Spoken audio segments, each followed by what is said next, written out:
Hello and a very good evening to you. Welcome to ITV News. This is Wednesday night's calendar. Hello, here are tonight's main stories.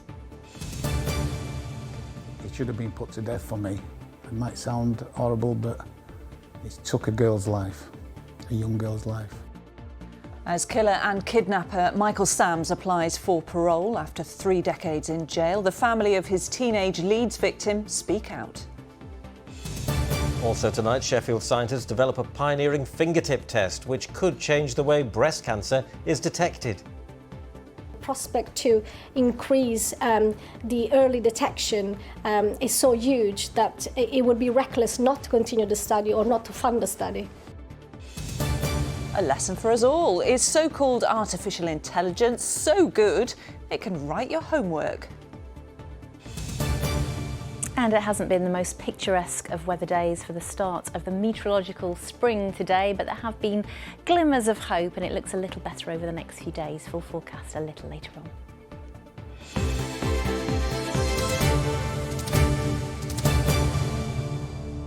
Good evening, thanks for joining us.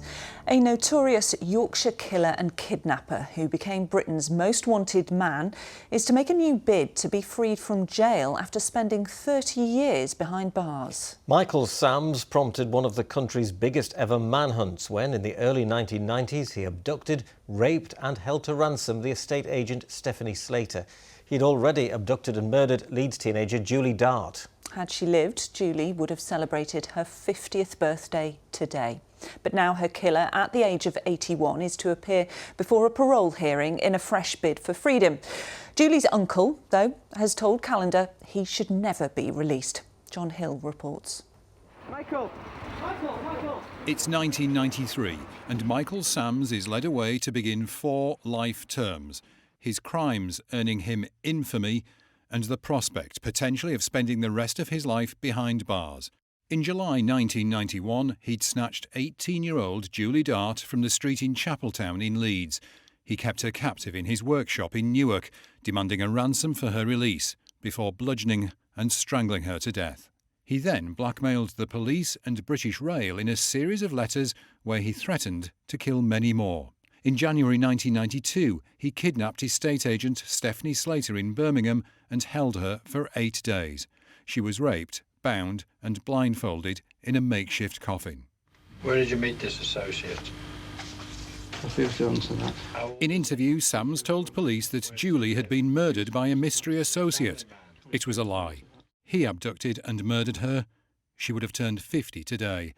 He doesn't deserve to come out of prison.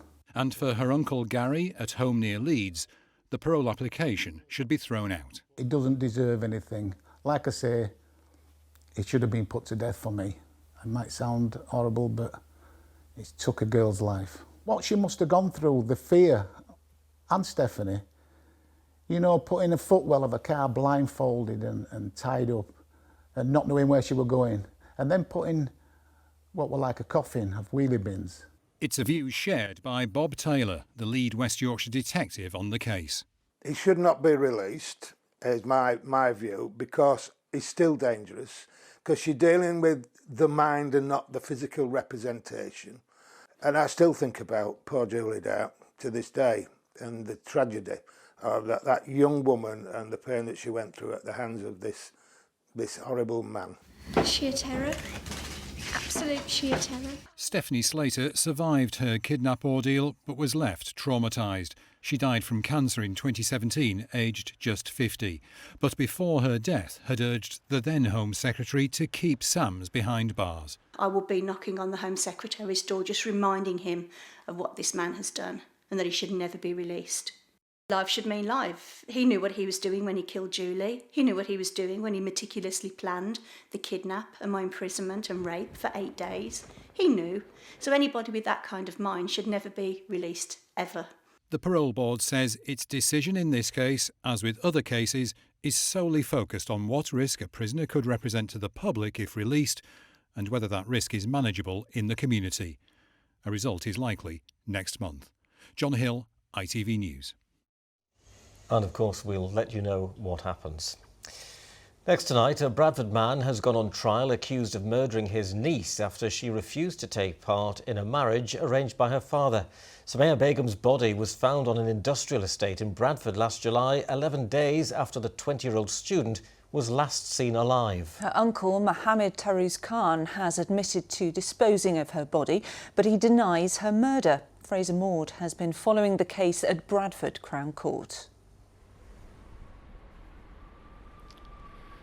Yes, Sumaya, just 20-year-old when she was killed, a promising student of biomedical science at Leeds Beckett University. She was last seen alive at her home in Bradford on the 25th of June, and then 11 days later her decomposing body was found in an area of shrubland on an industrial estate about a mile away from her home. And today her uncle Mohammed Khan went on trial for her murder. The prosecution explained that Sumaya was staying with her uncle, another uncle, Dawood Khan, and her grandmother at a property in Bradford under a forced marriage protection order after attempts were made by her father to force her to marry a cousin in Pakistan. The court also heard that Mohammed Khan was also the subject of a restraining order following an attack on his own daughter. She gave evidence today from behind a privacy screen and explained that on one occasion Mohammed Khan held a knife to her throat and threatened to chop her up because he was displeased with some of the male company that he was keeping. She said that he was always a violent and aggressive man. Well, the prosecution claimed that CCTV footage showed Khan visiting Sumaya's house 3 times on the day that she disappeared and then returning the following day. After that visit, he was then seen on CCTV moving what appeared to be a large and heavy object from his van and dragging it through a gap in a wall in the industrial estate, and it was there that police found Sumaya's body rolled in a carpet. The prosecution have said that during this 3-week trial we will hear more about the cultural references of the inappropriately named, he said, honour killings. He said there is no honour in actions like this. Mohammed Khan has already pleaded guilty to disposing of Sumaya's body, but he denies her murder. The trial continues. And that was Fraser Maud there. You're watching Calendar, still to come. How scientists in South Yorkshire have developed a simple fingerprint test to detect breast cancer. And not long until this pitch behind me becomes the seat of high drama as Sheffield United take on Tottenham for FA Cup glory. But first, the racism scandal at Yorkshire Cricket Club is at the centre of a disciplinary hearing in London today. Former cricketer Azim Rafiq, who spoke out about his experiences at the club, is giving evidence. And the former England captain Michael Vaughan is expected at the hearing tomorrow to deny allegations that he used racist and discriminatory language to Asian players. Katie Olscroft has been at the hearing. Well, it's 2.5 years since we began to hear about racism at Yorkshire County Cricket Club, and this here is the England and Wales Cricket Board, the ECB's final disciplinary process. Now, the man who's found himself at the centre of all this, Azim Rafiq, arrived here this morning. He is a witness here. He first spoke about his experiences of being on the receiving end of offensive racist language and behaviour back in 2020. Now, today we heard about, but not from, 3 individuals who are charged with bringing the game into disrepute, and ECB lawyers invited the independent panel to make of it what you will, the fact that they have all withdrawn from this process and they're not going to appear in person to defend themselves. They are all former Yorkshire players. Matthew Hoggard denies using offensive racist terms and says he may well have used the phrase "you lot," but not to refer to a group of ethnic minority players. Tim Bresnan says when he talked about the brothers, he also did not intend any racism. And John Blaine, accused of using a racist term too offensive to repeat here, says simply that he didn't say it. But alongside this, Yorkshire Cricket Club has already admitted to failing to address the systematic use of racist language and behaviour, which it's claimed here was normalised at the time when Azim Rafiq was a Yorkshire player. Now, tomorrow we will hear from the only one of 7 individuals charged who will appear here in person, and that is the former Yorkshire and England cricket captain Michael Vaughan. He strongly denies referring to Azim Rafiq and 3 other Asian players as "you lot" back in 2009. Now, this hearing will last beyond tomorrow. It will run until Tuesday. Katie Oscroft reporting there. A West Yorkshire MP has asked anyone with information to come forward after a 47-year-old man went missing from Dewsbury. Ibra Hussain, also known as Barry, was reported missing by his family on Sunday the 19th of February. He was last seen wearing a baseball cap and a dark green Nike jacket. Ibra's been missing now for 10 days. His family are desperate for him to get in touch, or for anybody to be able to help and assist in finding Ibra, you know, and that's why the family came to me, and I said that I would help, and by doing that, I'm speaking to you today. Now, a bit of good news. Scientists in Sheffield have found a new way to detect breast cancer in patients that could revolutionise treatment for the disease. Using technology that's come from the world of criminal forensics, fingerprint swabs could be used to improve treatment. Sheffield Hallam University teamed up with Doncaster Royal Infirmary to test 200 women whose condition was already known. Results surprised both medics and researchers, coming back almost 100% accurate. Martin Fisher's been to meet those involved. So we're just going to take some of your fingertip smear. So each one of the slide, we're just going to put one fingerprint on each slide, okay, as we go along. It might not look anything like your typical breast cancer screening examination, but if further trials back up what's already been discovered, this simple test could be the future. If it works, then you could see that the slide sets, which are very small, easy to use, very portable, could be sent out to GP practices or community centres in those hard-to-reach communities. Fingerprints are swabbed and pressed against glass slides where sweat is transferred, sweat that can then be sent away for analysis. Personally speaking, having had mammograms myself, I would wish to avoid them if at all possible, because they're not painful as such, but they're uncomfortable and they're a little bit embarrassing. And so I think, given the choice of the two, if they both work as well, I think I would rather just wipe my fingers on some little slides. Normally, screening for breast cancer involves a mammogram using a machine like this. It's expensive, time-consuming and off-putting for some women. Now, breast cancer is the most common form of cancer for women in the UK. But despite that, last year, some 1.2 million women, or 37% of those invited for screening, didn't attend. It's hoped this new process will improve those figures by making it more accessible and less intrusive. The samples taken from the 200 Doncaster women were tested here at Sheffield Hallam University. In the past, tests like this have been used to catch criminals, so using them to catch cancer was quite a leap. Because one of the applications that we were looking at is the possibility to differentiate female finger marks from male finger marks. And we were looking at proteins in order to do that. But in doing so, I realized that some of the proteins we were looking at, actually the scientific literature had already reported as being potential biomarkers of breast cancer. The fingertip test wouldn't completely take over from mammograms. Rather, more women could be screened faster and earlier than ever before. The prospect to increase the early detection is so huge that it would be reckless not to continue the study or not to fund the study. So the potential for this simple test to save thousands of lives is a prospect now at researchers' fingertips. Martin Fisher, ITV News in Sheffield. Well, incredible that, isn't it? You know, from catching criminals to catching cancer. Fantastic. Now, the ITV Evening News continues at 6:30. Here's a look at what's happening with Lucrezia Millerini.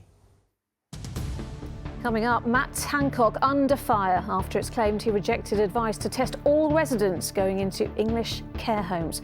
We'll have the latest on the leak of 100,000 WhatsApp messages from the height of the coronavirus pandemic.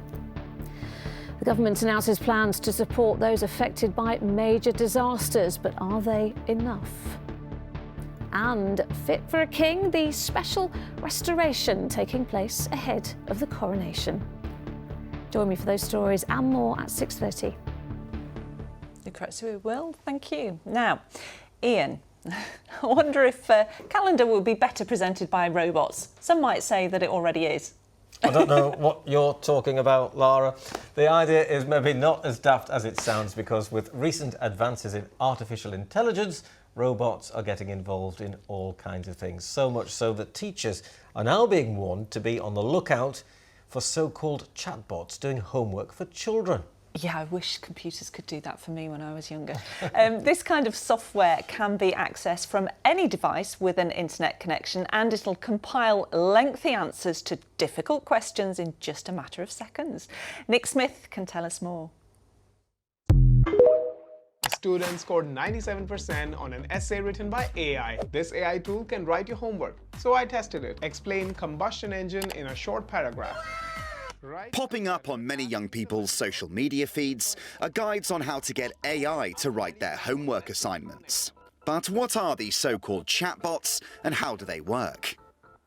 So this chatbot is pretty widely accessible to anyone, and I'm just going to ask it a common GCSE history question. Now, in a matter of seconds, it's come up with a pretty lengthy answer. Now, it might have some language or jargon which may make it easy for a teacher to spot that it's written by AI and not by one of their students, but it can be pretty sophisticated. I can ask it to write the answer in the style of a 15-year-old and even set a word count.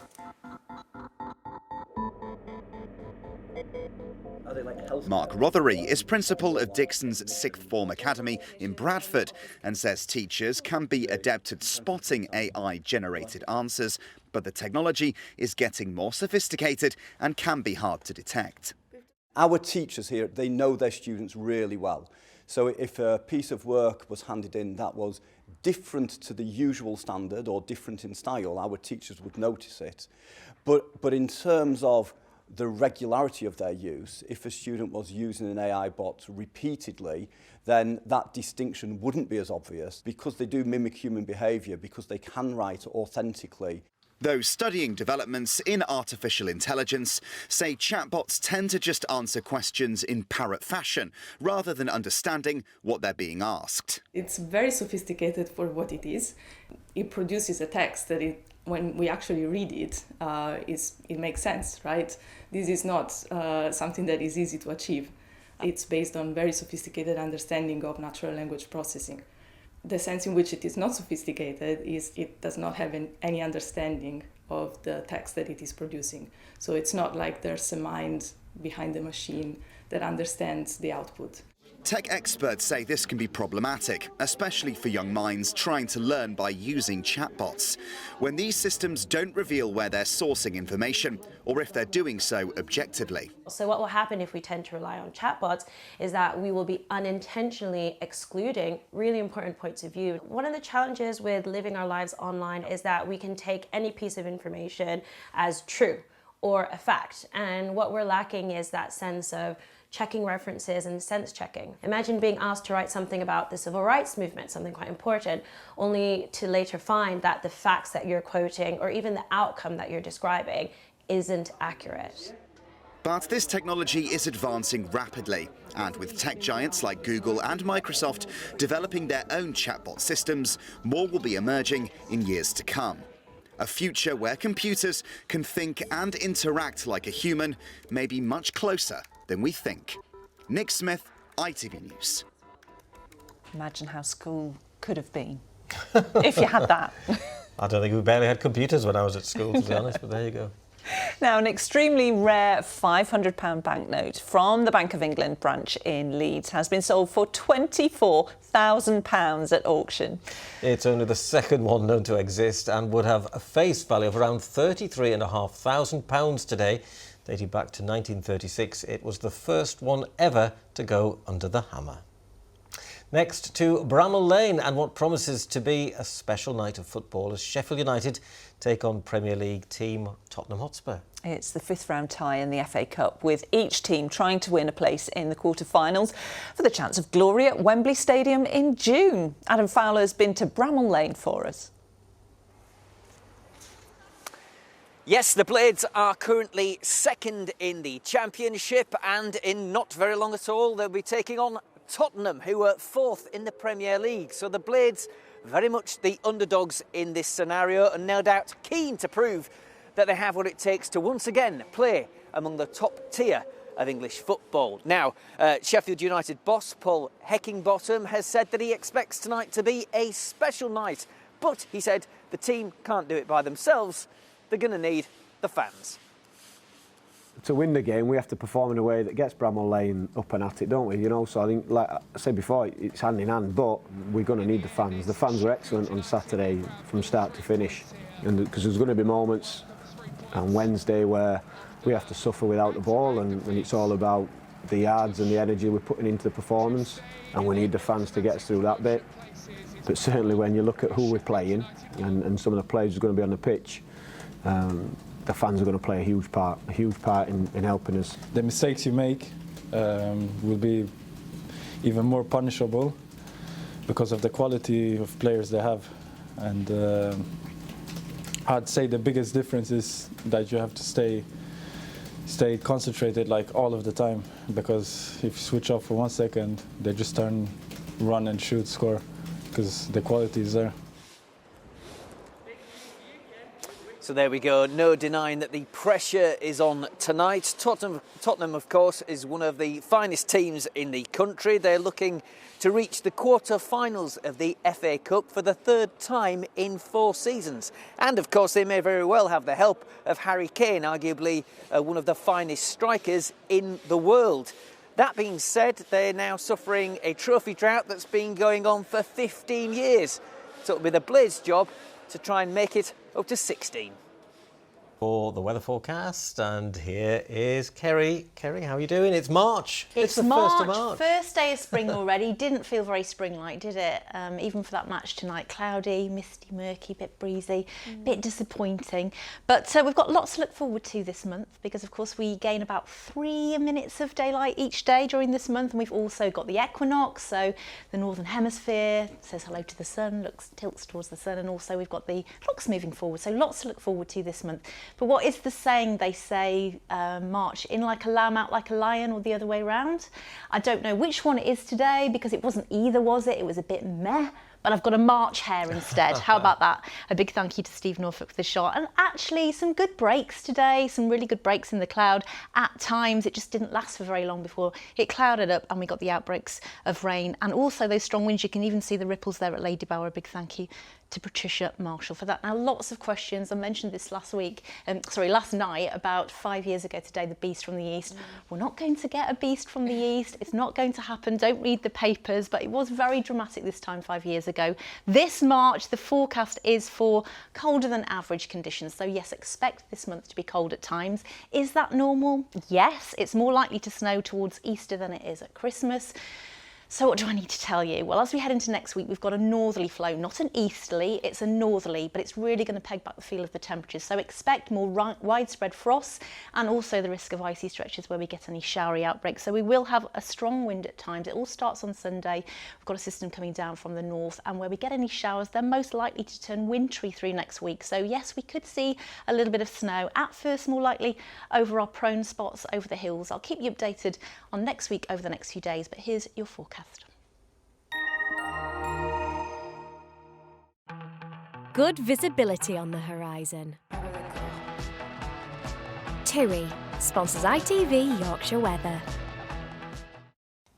So first day of March, but not the best day for the start of the meteorological spring. We did have a little bit of sunshine first thing this morning, 1 or 2 showery outbreaks. But as we head into the next couple of days, hopefully a little bit drier, hopefully those winds a little bit lighter, and therefore giving a little bit more in the way of sunshine for Thursday and for Friday. So this was the story so far today, very similar to the last couple of days, that northeasterly dragging in a lot of cloud, frequent showers, although most of them light, and in between just glimmers of sunshine on and off throughout the day. So we start the evening and the first part of the night fairly cloudy, misty and murky over higher ground, but those winds will gradually ease and we will perhaps start to see clearer skies start to nudge into the south and east by the very end of the night. And it's under those clearer skies with lighter winds we could get a touch of frost as we head towards dawn. A big thank you to John Victor, this fabulous shot taken from Winnets Pass in the Peak District. 6:53 and 5:45 are your sun times for tomorrow. So tomorrow, a mostly dry day. Still a bit of cloud around for North and West Yorkshire in the morning. More of a mixture into the afternoon, but we are hoping for some breaks in the cloud, a mostly dry story with some occasional sunny spells. And it's where we get the sunshine. It won't feel too bad and it will feel better tomorrow. Highs around average and the winds lighter, so noticeably slow directly at the coast where it has felt really quite cold in that strong northeast wind over the last few days. As we head into Friday, hopefully mostly dry, decent dose of sunshine. Variable cloud and sunny spells, mostly dry on Saturday, and then it's all changed from Sunday into next week. TUI sponsors ITV Yorkshire Weather.